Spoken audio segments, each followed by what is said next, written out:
안녕하세요. 저는 얼마 전 하나뿐인 외동아들을 장가보낸 50대 중반의 남자입니다.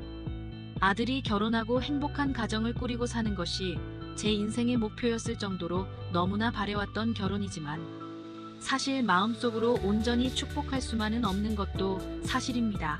그 이유는 아들의 결혼하겠다고 여자친구를 집으로 데리고 왔을 때 저는 예비 며느리의 얼굴을 보고 소스라치게 놀라고 말았습니다. 지금으로부터 3년 전 동네 친구들과 함께 나이트에 간 적이 있습니다.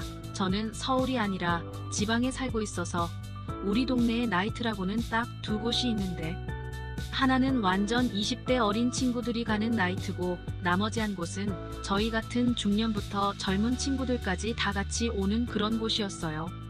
저희 친구들은 죄다 남자놈들이고 신나게 춤추고 놀고 있었는데 스테이지에서 한 젊은 아가씨가 너무나도 흥겹게 춤을 추고 있더라고요. 다들 아무리 나이 상관없이 노는 곳이라고 해도 젊은 사람이 많이 오는 곳은 아니었기 때문에 자주 볼 수 있는 광경은 아니었습니다.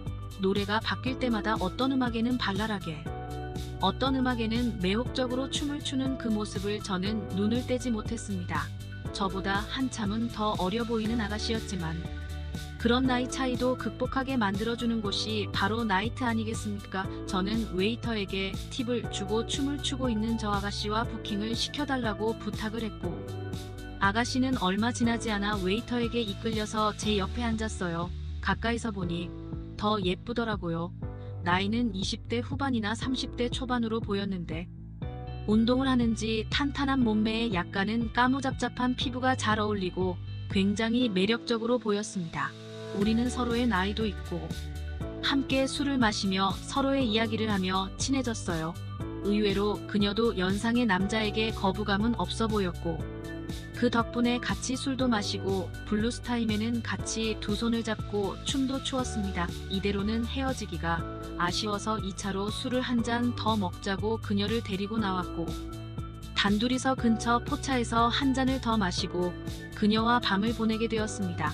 정말 그녀의 춤만큼이나 열정적이고 흥건한 밤이었고 오랜만에 느껴보는 이런 느낌에 너무나도 행복했어요. 서로가 서로의 나이 차이를 느낄 수 없을 만큼 저희 둘은 모든 것이 잘 맞았고 제가 결혼만 하지 않았다면 나이가 10살만 더 어렸다면 바로 나와 결혼해달라고 프로포즈라도 할 수 있을 정도로 완벽한 운명의 상대였습니다. 다음날 아침에 일어나 둘 다 별다른 말 없이 각자의 집으로 헤어졌는데 번호라도 물어볼까 하다가 이런 예쁜 아가씨와 하루 즐겁게 놀았으면 그만이지 미련을 남기면 안 될 것 같아서 쿨하게 보내줬습니다. 그리고 일상으로 돌아와 회사도 다니고 열심히 살았는데 시간이 지날수록 그날의 그녀와 그날 밤에 있었던 일들이 잊혀지지 않는 겁니다. 저도 나이가 적은 나이가 아니고 지금까지 살면서 다양한 여자를 만나고 경험을 많이 해봤지만 정말 그녀와 보낸 그날 밤은 너무 특별했어요.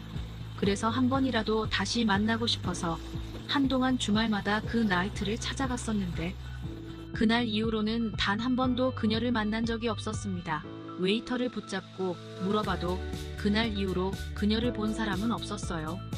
그렇게 마치 신기루처럼 제 앞에서 사라져버린 그녀를 그리워하며 날이 갈수록 제 상사병은 더욱 심해져만 갔습니다. 하지만 그렇게 찾아다니던 이상형의 그녀를 제 아들이 데리고 올 줄은 몰랐어요. 그것도 결혼 승낙을 받기 위해서라니 더욱이 상황을 믿을 수가 없었습니다. 저와 그녀는 서로를 한눈에 알아보고 당황스러운 얼굴이 되었지만 아들과 제 아내에게 들킬세라 내색할 수는 없었습니다. 아무 일 없다는 듯이 식사를 마치고 아들과 아가씨를 보내놓고 나서 떨리는 가슴이 도무지 진정되지 않더라고요. 그 아가씨와 따로 이야기라도 해보고 싶었지만 상황과 분위기가 그럴 수 없었습니다. 만약 그럴 리는 없겠지만 아들이나 아내가 제가 며느리와 나이트에서 만나서 하룻밤을 보냈다는 사실을 알기라도 한다면 저희 가정은 물론이고 아들의 가정까지 모두 엉망이 되어버릴 것은 불을 보듯 뻔한 일이었어요. 그날부터 걱정이 되어 밤에 잠도 오지 않았습니다. 혹시라도 예비 며느리가 아들에게 모든 사실을 폭로해버리면 어쩌나 하는 생각이었고 제 욕심이 아들의 인생까지 망쳐버릴 것 같은 두려움에 벌벌 떨었습니다. 어떻게 해야 하나? 고민을 하고 있던 차에 갑자기 모르는 번호로 전화가 오더라고요. 평소 같으면 광고 전화라는 생각에 받지 않을 테지만 왠지 모르게 이 전화는 받아야겠다는 생각이 들어 전화를 받았더니 역시나 바로 그 아가씨였습니다. 제 아들에게 번호를 물어봐서 전화를 했다고 하면서 일단 둘이 조용히 만나자고 하더라고요. 외딴 곳에 카페에서 아가씨와 둘이 만났는데 서로 시아버지와 며느리의 관계로 다시 만날 줄은 상상도 못한 일이라 어색하게 그지없었습니다. 서로 아무런 말이 없이 커피만 홀짝이고 있다가 결국 며느리가 먼저 입을 열었어요. 그리고 며느리가 제게 하는 말은 간단했습니다.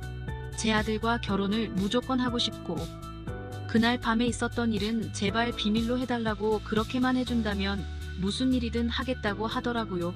오히려 제가 원하던 일이라 잘 됐다는 생각을 했습니다. 저도 제 못난 과거 때문에 아들의 앞길을 막고 싶지는 않았어요. 거기에 제가 바라는 일이라면 무슨 일이든 하겠다는 그 말이 많은 생각을 하게 만들더라고요.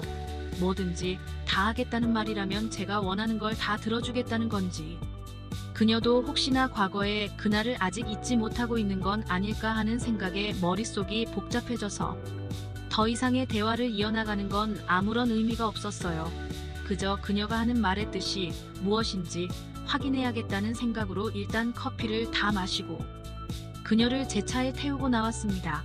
워낙 외진 곳에 있는 카페라서 그런지 근처에 조용한 숙박업소들이 참 많더군요. 아마도 불륜 커플들의 데이트 코스인 것 같았는데 저희는 불륜은 아니었고 무슨 관계인지 참 애매했습니다. 자연스럽게 차를 몰고 그 중에 한 곳으로 들어가니 그 아가씨도 이 정도는 예상하고 있었는지 거부하거나 당황하는 기색은 없었습니다. 만약 이런 건 아니라고 싫다고 했다면 바로 사과를 했겠지만 그녀의 침묵은 제게 암묵적으로 동의하는 것이라고 여겨졌어요. 제가 차에서 먼저 내리자 한 10초 정도 그대로 조수석에 앉아있던 그녀는 뭔가 결심한 듯한 비장한 표정으로 저를 따라서 안으로 들어갔습니다. 조용히 저를 따라 방으로 들어온 그녀는 문을 닫자마자 오히려 자기가 먼저 제게 달려들었어요. 제가 얼마나 만나고 싶었다고요.